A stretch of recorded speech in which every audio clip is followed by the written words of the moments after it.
Hello there, this is Laura, and I'm a prequel trilogy kid. And this is Dave, and I'm an original trilogy kid.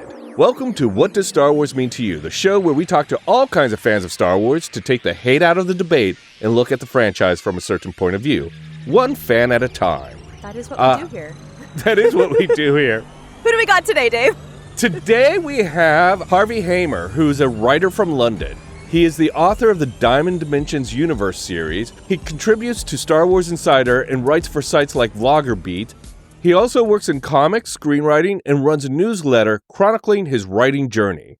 And one of the things I think is I don't want to say it's most interesting, but I think the part I'm obsessed with is not only is he a Star Wars fan, but he's a sequel trilogy kid. Yeah. So he's a younger fan who came in with the sequel trilogy, and as you'll hear in this interview, I was obsessed with that.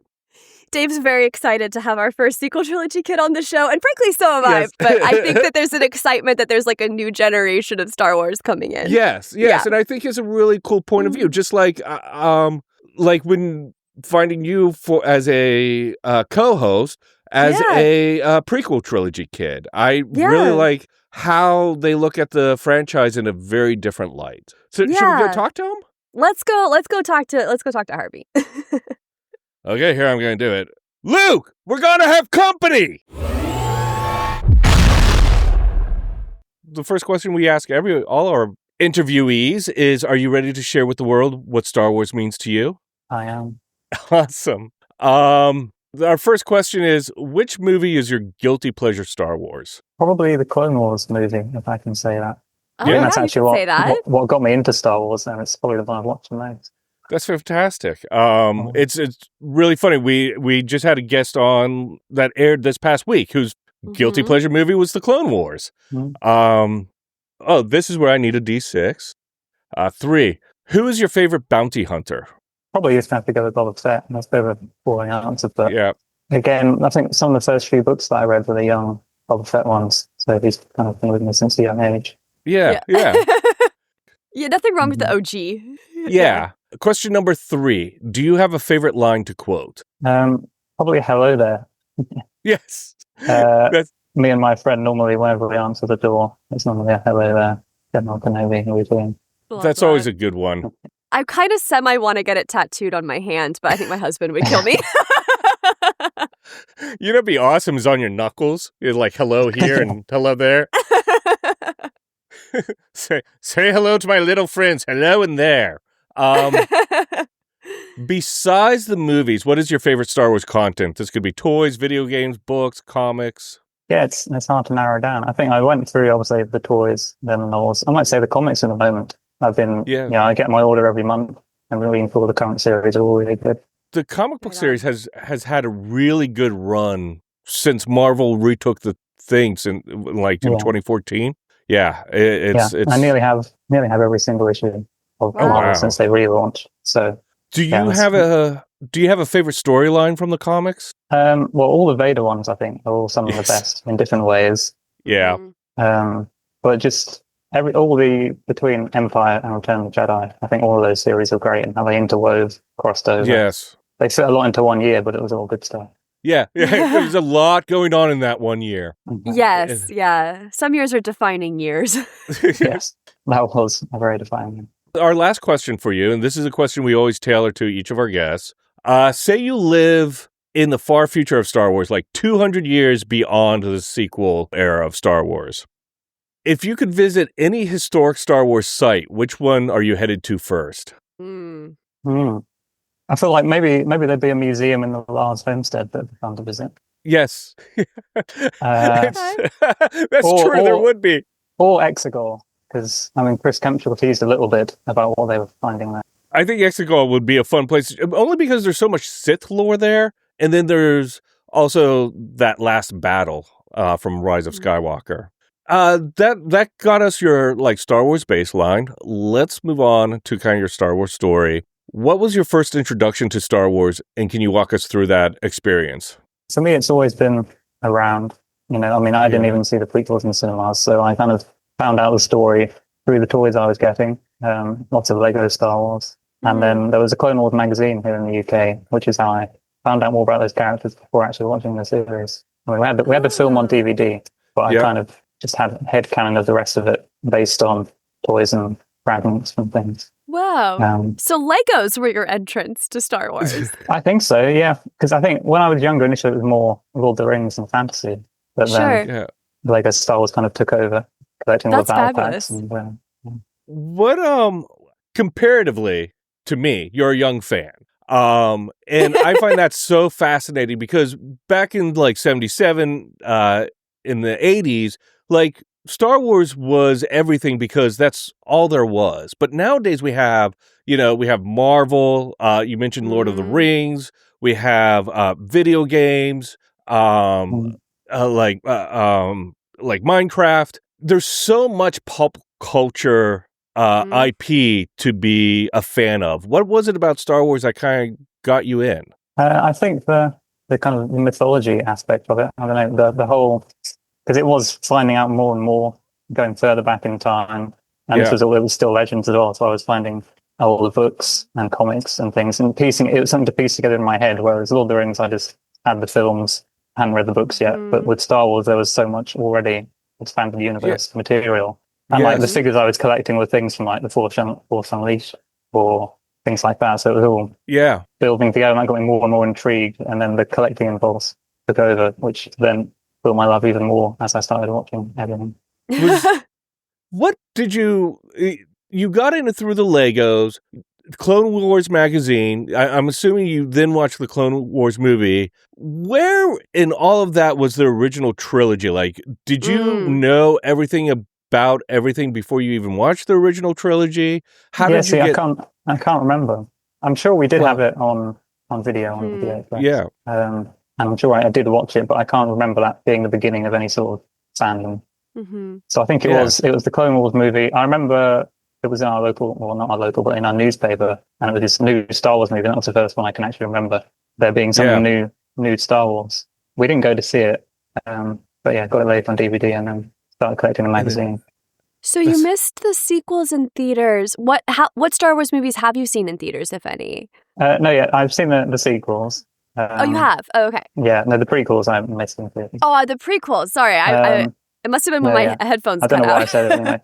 But so the sequels, then that was a very exciting time. Yeah. I remember sitting there before The Force Awakens started and hearing John Williams' music kind of for the first time through the cinema sound system. That was a pretty big moment. It is a huge moment. We have a theory on our show that like the first Star Wars like trilogy that you witness in theater like holds a special place in your heart because it becomes such a like a nostalgic thing. The sequels get a lot of, I think, unwarranted hate. Yeah. But I'm curious, like, from your perspective, being like a sequel trilogy kid, for lack of a better term, because like that's our whole shtick here, right? What was your initial response, and were you surprised when you saw the internets? I was surprised because I was a teen going through what I was 13 when Force Awakens came out, and then so and there was so much other Star Wars happening at that time as well. But I was definitely discovering the internet, and it did affect my opinion of the films. I was crazy influenced by all the things I was seeing. But looking back now, like the first watch was always magical, and then said all the internet culture after it. Yeah. They do hold a special place in my heart because it was all so new and exciting, and all the new characters. Is there a particular era or trilogy or even television show that you're particularly obsessed with right now? Right now, I'm probably still on the Andor. Yes, of course. Yes. But most of the time, it's all more prequels and Clone Wars, and then the Bad Batch as well that was such an amazing show. I feel like you travel a lot. Is that a correct statement? Semi-correct, yeah. Okay. Semi-correct. Because when you bring up Andor, my first thought was a lot of location shooting. And I was curious if that's on your bucket list at all, or if there's an interest for you to go and visit the places where Andor was shot, much like you go to visit historical places. I said places way too many times in that question. No. It's funny you should mention that, actually. I think I've been 3 times this year to the Barbican, where they filmed the role of Coruscant. So I went there for the first time by myself and didn't quite know where all the film locations were. And then I think Amphitracks have posted some photos, which then helped me on a second visit definitely find all the locations. Yes. But I'd love to go, because that's in London, I'd love to go further afield in the UK and find some of the quarries and like the seaside that was captured. Andor just had amazing locations. Amazing. Now, I wanted to talk about you self-published your first book, The Diamond Dimensions, at 12, which is kind of blows my mind. And you've written about 30 total, and they're books about a vast and different universe. Mm-hmm. Was Star Wars an influence for you, and in what way did it influence you? Yeah, it was definitely an influence. I think the idea of kind of the sprawling timeline and all the different levels you can go into things. So with my books, there was a main series, and then there was 2 other series which are more secondary in the background, following other characters, side characters. So it was kind of that Star Wars formula in that way, in the way that the shows and books and comics have now expanded on things. Mm-hmm. I mean, the whole hero's journey of Star Wars. Yeah. Definitely that's what inspired me in the first place. I mean, my book also has a kind of chosen one prophecy, and then also this Luke's journey in the general mythic archetypes. Yeah. No, it's as you were talking about that, I kind of thought, like, with all your writing, with your fandom of Star Wars, and a lot of mythic based IP. Yeah. Do you feel like there are still stories to be told about the hero's journey, or is that something that we've kind of hashed out? I think there's always stories to be told. I mean, it's the only story that has been told in a way since the beginning. I mean, in different forms. There's always fresh takes, or even I think it is just timeless in that way. Yeah. I mean, it can be. There's a fatigue in certain rehashes of the same thing, but I think there's always room to reinterpret. I think you're right that maybe it's the fatigue of rehash. Like in our current storytelling world of like Marvel movies, and I think I'm speaking more of movies specifically as opposed to original books and stuff. But that the movies are kind of like we see the beats, we experience the beats, and they haven't really changed as much as when, I guess, Luke Skywalker first took up a lightsaber back in 77. Right. Mm-hmm. Yeah, I think even more recently, the way screenwriting is taught as well, it's very much, I mean, certain ways, it is so beat-driven, but it does become formulaic. And the best stories stick to the same overall structure, I think, but vary when the beats come in or switch sections around. Yes. Are the more interesting films now. I'm curious, like, so we've kind of hit on how, Star Wars kind of inspired maybe the hero's journey in your writing. Not every Star Wars fan gets to write for Star Wars Insider. That's a pretty exciting, very cool thing. Like, how did your fandom open the door to your more like professional opportunities? And like, when did you realize it was more than just a personal passion, but like something that was like almost, a professional vocation? Yeah, well, I very naively, basically it was Star Wars Celebration 2023. I'd always wanted to write for Star Wars. Yeah. But I met the editor of Insider. Okay. I'd naively prepared a USB of writing samples and things. He very generously actually took it and read it and got back to me about a month after the convention. And so having all of that self-publishing experience, I think, even though I hadn't necessarily done other, like Star Wars Insider is my first traditionally published writing at all. So even though I'd done that self-published stuff, that showed that I could do it, I suppose. And then he gave me a shot to write some sample articles. Well, and that was actually how I got into it. I don't think that's naive at all. I think that's a great success story and shoot your damn shot. Yeah. Like, yeah, that's true. Yeah. But you don't know how many people I gave USBs to over that convention. But that doesn't matter. It doesn't matter. It takes one. Exactly. Yeah. Wow. That's great. So I was very lucky that he gave me a shot. Yeah. And that, 2 of my ideas did get chosen to be articles last year. Yeah. And if I remember correctly, the article's about kind of the art, not the art of Star Wars, but in-world art of Star Wars. Mm-hmm. How did you decide to do that and then go about researching it and putting the article together? Well, it was already in my head, I think, even before I'd thought about it being an article. So in the fiction I'm writing at the moment is all I'm very into cave art and prehistory. Yeah. And so already with Rebels and things like the Art of the Mortis Gods and the World Between Worlds, and also things just like the Cave on Dagobah, that was all coalescing already in my head and finding those patterns. Yeah. So it was already an article I wrote. That was a sample article that I wrote, actually. And then we reworked that a bit more to be more broad into other art of Star Wars as well, the magazine. That's right incredible. I really like that because it's not like the helmets of Mandalorians or right. I really like it when people take Star Wars and kind of use it as a lens to view our world or take our world and reverse it and view the Star Wars world. And so, which kind of nicely leads to my next question. In your newsletter, you say, I'm a big fan of large sci-fi fantasy universes with complicated timelines, as well as our own Earth's history and mythologies. How do you think our own mythologies and megaliths inform Star Wars? And vice versa, what from Star Wars can we learn about our own mythologies? Wow, what a question. Well, that's a good question, that is. I suppose they're all interlinked. I mean, Star Wars is a modern mythology. All the research that George Lucas was doing was based on Joseph Campbell's idea that all myths around the world have those central elements. So that's right. It's something in the human psyche or the storytelling impulse that then now in a globalized world we can see all the similarities, and then from that all new fiction can spread out again from those elements. So it's kind of coming together and spreading out again. Yeah. I don't know if that answered the question, but what came to mind? I mean, I think it answers the question in the sense that, like you're right, George Lucas was taking overall mythology and boiling it down to kind of a single story.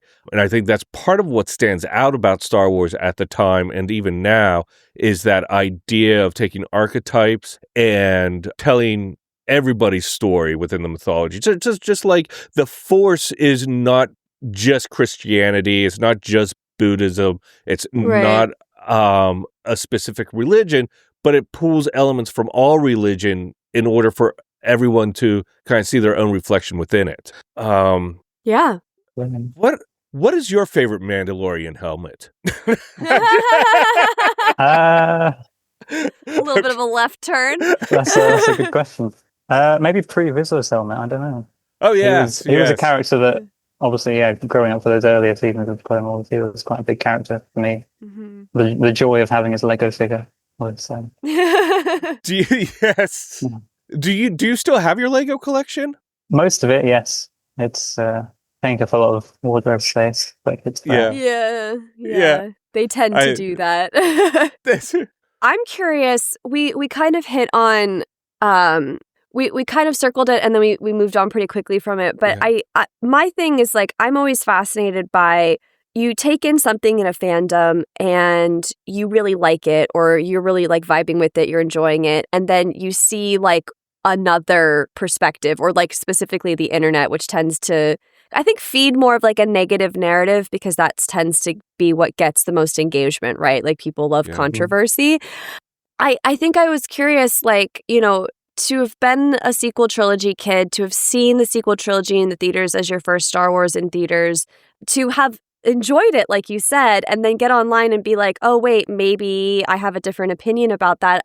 I'm curious, like, what opinions the peanut gallery had changed for you. And do you still hold those?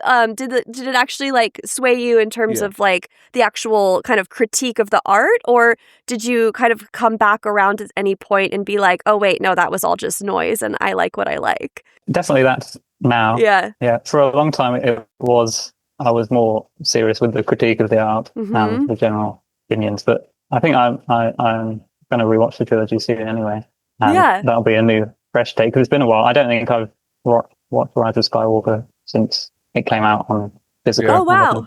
Okay. So it will be fun to go back to those. But yeah, it was the difference. It was at Celebration in London when I'd been amongst probably the wrong fan communities for a while, and then being in that room, I was lucky to get tickets to the first panel that day when there were all the new films announced. Wow. Yeah. And seeing the excitement there and being a part of that was completely opened my mind again to how wonderful Star Wars is and the whole community. And it wasn't just like an insular thing that I was enjoying.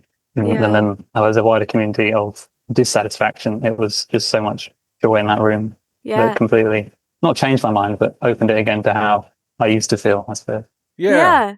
Kind of takes the cynic out of it when you're celebrating something with others that are also equally as excited. During that time, it sounds like it sounds like you went through what I consider a natural phase of like really being into fandom, having it die down a little bit within yourself, and then coming back. When you came back to the fandom and was like, oh yeah, Star Wars is actually really cool and I really like it. What were some of the first things you wanted to revisit? I mean, the original 6 films, I suppose. I mean, at that time as well, a bit before Celebration is when I started a big canon read through. I've been collecting the books for a while, and so I launched straight into that. Oh wow! Which was fun. The current canon, right? The current canon books, and comics then as well. I mean, I'd started getting them as they were coming out, but then actually went into reading through all 75 issues of the first Marvel run, and then alongside the Darth Vader, alongside the Dr. Aphra, going through it all like that, and that was amazing. As a creator, how do you feel like the transmedia of Star Wars holds up from film to comic book to novels to TV show? How do you feel like the story? Do you think it maintains the integrity of the story, and does it feel like you're in one constant story? Most of the time, yes. As a whole, viewing it as one large tapestry, you don't notice any of the small mistakes or where things have been contradicted. Also, I find when you're in the stories, it kind of doesn't matter. You're just enjoying the story for what it is. I've been trying more and more to take away that impulse to say, but this doesn't track with this. I also I can't remember who said it, but it's all different retellings of the same ancient history. So you have a film and TV universe, you have a comics, you have books, and they're all different retellings, like how we've seen the Ahsoka book compared to Clone Wars Season 7 now. Things like that, or the Bad Batch premiere and the Kanan comics. They're just somebody else retelling the same events, just mentioning a few different characters or slightly different how things happen. Dave and I have been talking a lot recently about like Star Wars hills we're willing to die on. Yes. Or fact, not willing to die on. Or not willing to die on. Yeah. Like the ones that we're not willing, like we're like, I don't claim that fight. I think we're curious, like, what's your Star Wars hill that you would be willing to die on? Or even maybe more interestingly, because we've kind of talked about like how our fandom has developed over time, maybe one you used to be willing to and now aren't, and then the one you are now. I think I've just become more tolerant to other people's opinions. I used to be a big defender of everything, I suppose. Now I'm willing to with some of the recent shows, let some things go and just take things as they are. I will continue to die on the Clone Wars hill. Okay.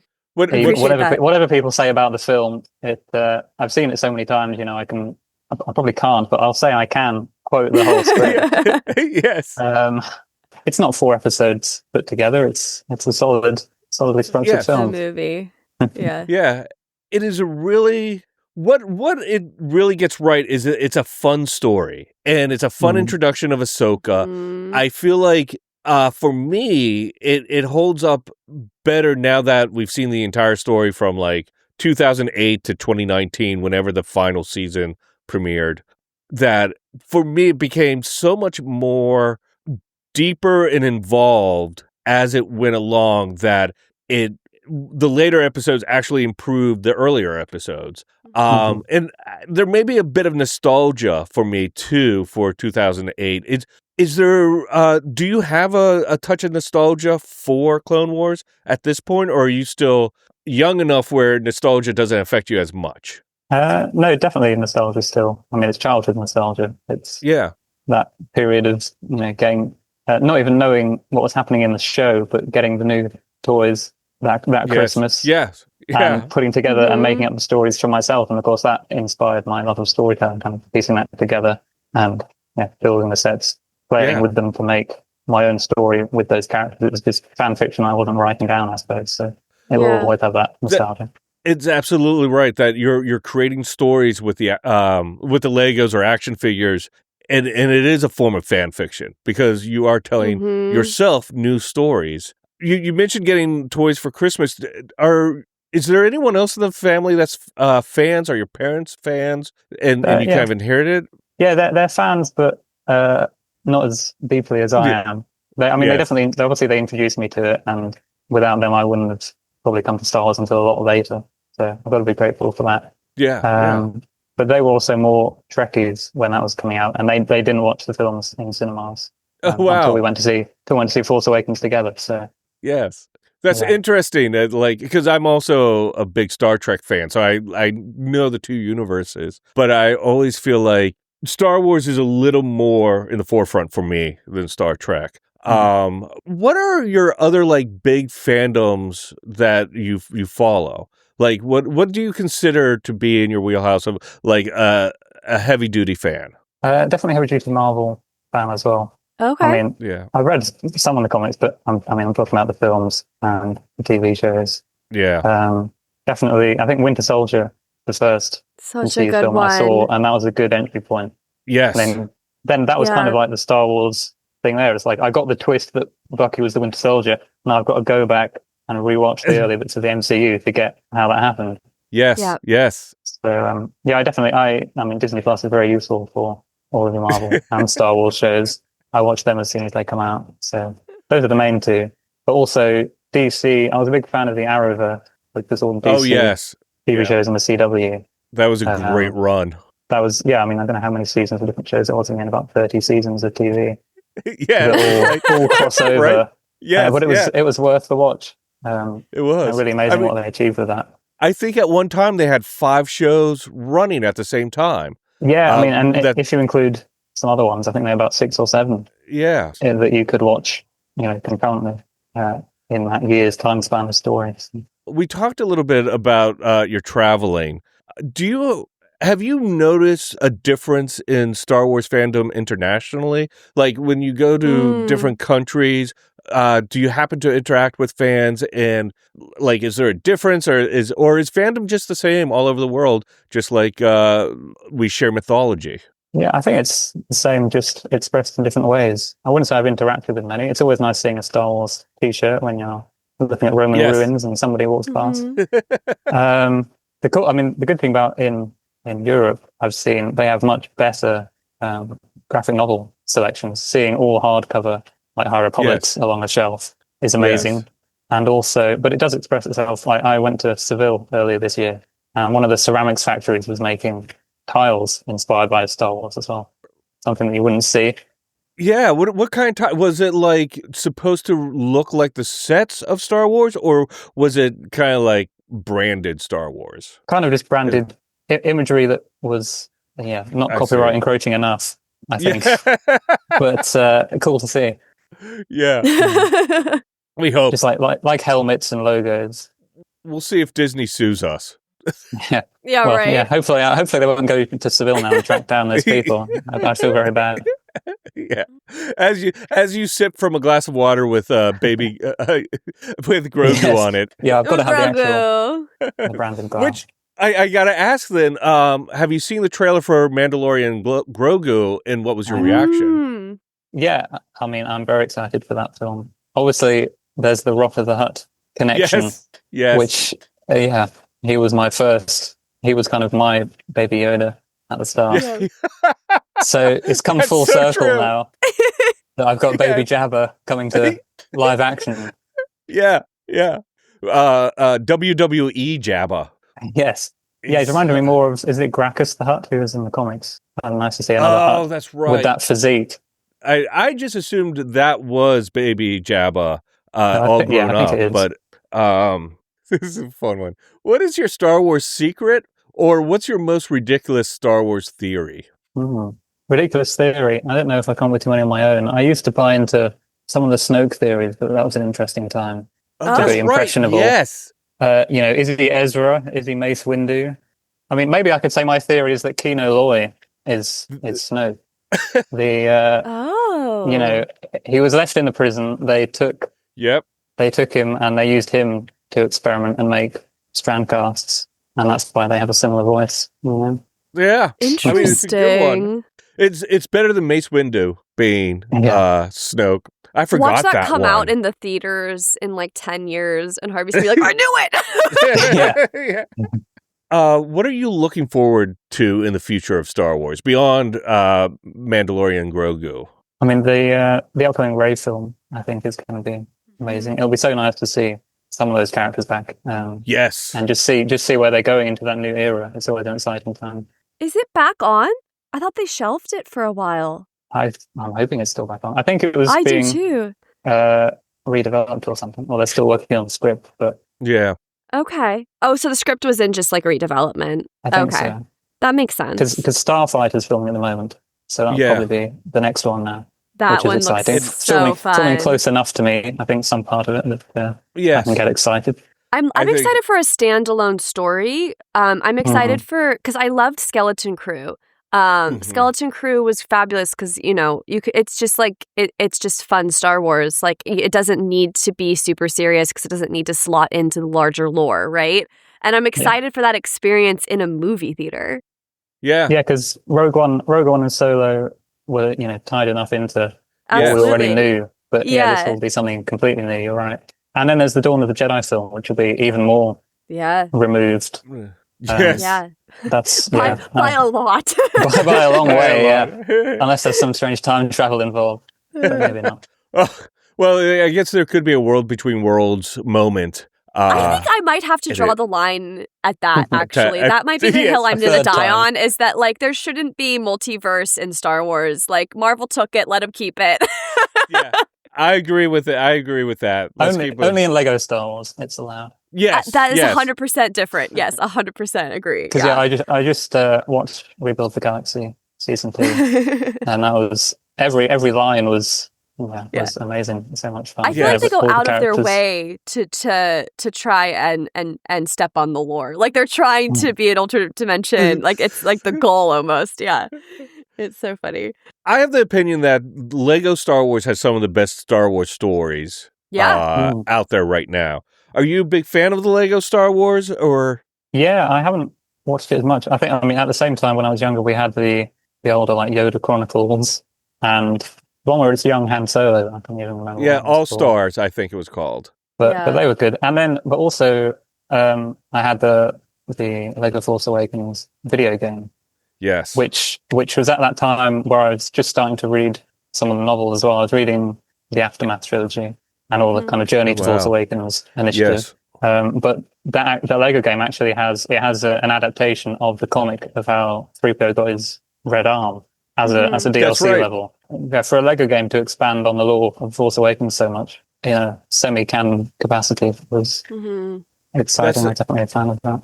Yeah, I think that's what I find interesting about the Lego Star Wars. It's its ability to have fun with the content in a way that I don't think the shows or movies can do, or even Star Trek can do.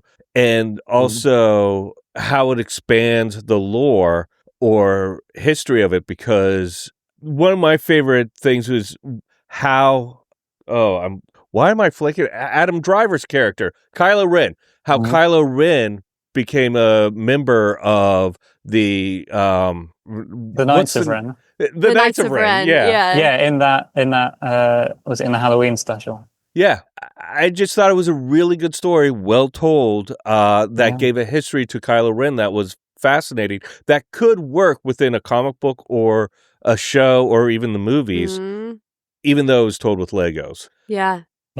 From your perspective, like from your writer's perspective, from a creator perspective, is there a moment within the novels or comic books that really surprised you and you were like, oh, this is gold? Like, what is your 5-star novel or comic book moment? Definitely first time reading the Thrawn novel. I mean, that whole book, but then without really knowing, and then suddenly realizing how it was going to lead into Rebels Season 3 made me so much more excited for that because I was reading it in order. There's been so many. I really liked Alexander Freed's, his Alphabet Squadron trilogy, but also the Battlefront book, and how that kind of like Lost Stars as well, how they tie into the original trilogy but show completely different points of view. And just they really actually help expand, like the Battle of Hoth or We would love to get Alexander Freed on this show if he's listening. We love your writing. Yes, please. Also, rereading some of the Battle of Jakku content, knowing now Palpatine's plan to come back, puts it in a whole new perspective. Like when we're talking about the unknown regions, it's actually so clever in hindsight, kind of accidentally, right? Foreshadowing that in such a brilliant way, actually, with the outposts, with all the Sith relics and things. I like how the future writers, when they look back on what has been written and find little places that they can have those connections that make it feel like, no, this was planned. And you're like, maybe not, but it feels organic. And that's always a fun aspect to a story so large and as vast as Star Wars is. Yeah. I do really like how certain authors have their own kind of section of the canon. Like Cavan Scott has all the Halloween sections, but also the earlier younger reader books that he did that tell a definite, they're all linked together. And Charles saw how he keeps expanding, like from the Lando series to the Darth Vader series with Momin's Mask, and then weaving that all into his 50-issue main series run. And now what he's doing with Kylo Ren. Yes. Yeah, just the way he ties it all together. From all those, what are the top 3 elements that make Star Wars to you? I think definitely some sense of family, whether it's actual family or found family or being part of the crew. Hope, I suppose, should be. It's always a good one. I think most people probably say that one, but that's definitely underlying every Star Wars story, and also something that we all need in the world. So that's definitely a major part of what Star Wars gives to us, I think. And maybe I'll just say the Force or faith makes Star Wars Star Wars. That general faith of the Force and how it binds everything together, and also through that all the amazing Jedi and Sith powers, I suppose, can be combined into that. Yes. Especially when I was younger, that was what made Star Wars. Yeah. So, do you think what makes Star Wars to you has changed since you were like 12, 13 to now? I think so. I mean, the example is that Captain Rex was probably my favorite character just because he was a cool captain and I like the blue armor. Yep. But now we've had nearly his whole story told. I can really appreciate even how they've gone, how Bad Batch filled in that little gap between Clone Wars and Rebels. His incredible character arc from when we first meet him to then all the stuff on Umbara kind of eroding his faith a little bit already. And then the mini clone rebellion, and then where you see in the Rebels. That's I think that's one of the fantastic aspects of Star Wars is now we're following characters for their entire life. Like we see not just an arc of growth, but their complete up and downs throughout time. And I think that's kind of a fascinating place to be in storytelling. Yeah. Do you feel like there's a boundary or difference between the Legends series and the current canon? Or to you, is it all more just Star Wars? I think, because of my age, there is a boundary because I didn't read the Legends growing up. So, I just read a few, like those young Boba Fett books and a few Clone Wars comics that were based on the style of the 2D animated series. Yeah. That were... Like, that's how I experienced Order 66 was through a mini Clone Wars comic. Wow. So they're definitely in my headcanon. But I don't think there should be a divide at all. Yeah. I think the stories can easily coexist. And I really like when, even though I haven't read the Legends books, when modern authors call back or kind of reference or just rewrite slightly how things went to make it all fit so you could read it like that. Like I think Timothy Zahn did do that with his Thrawn ones, that you could read all of his books and they'd still track. Or Brotherhood as well. Oh yes, Brotherhood. How that can fit with both Clone Wars series easily and kind of ties the bridge between them there. Yeah, it's the Brotherhood to me feels like the pilot episode to the Clone Wars series. It just it's the first thing out of the gate, and it bridges that from Attack of the Clones into the Clone Wars series so well. Now, we've talked a lot about your fandom of Star Wars, how it inspired you or influenced you as a writer, as a creator, a lot of how it stands out to you for within this messy pop culture landscape we have that is just IP after IP. Yeah. And its touch point on mythology and how it's how I think we as a society look at mythology now. It's our basic education on mythology, I think. Now I'm putting words into your mouth, so I apologize. But given all that, can you tell us what does Star Wars mean to you? It means everything. No, I mean it does. But for me, it's a source of inspiration. It's a form of escapism, I suppose, in the best way, because it makes you. It's a fantasy that you can escape the modern world to a certain extent, but also it's so reflective, as it's always been, on what's happening currently. Yes. That it can be such a source of empathy to things happening in the world and open your mind to different ways of thinking. But also, for me, I mean, Star Wars, the inspiration for my writing, it's the whole timeline tapestry aspect. Just gives me a lot of joy in the way it all fits together. Yeah. And now it's also a sense of community, what Star Wars means to me, which I didn't have until a couple of years ago when I properly joined into the positive side of online communities.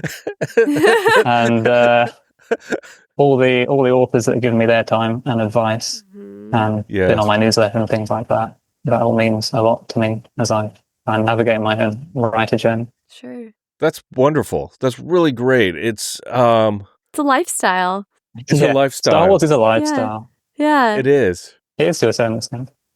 Well, Harvey, wonderful. Thank you so much for joining us. Thank you for sharing your Star Wars journey with us. Where can people find you? Yeah. Yeah, well, on social media, I'm mostly on Instagram, which is just hhamer5. I haven't bothered to try and link all my accounts under one username. Otherwise, there's my newsletter, where I just share monthly updates and occasionally have people on to talk about their favorite Star Wars story and favorite historical site. Nice. All right. All those links will be in the show notes. So if anyone wants to just jump down into them, they can instantly connect to your newsletter. I can send you my link tree. So perfect. Very easy.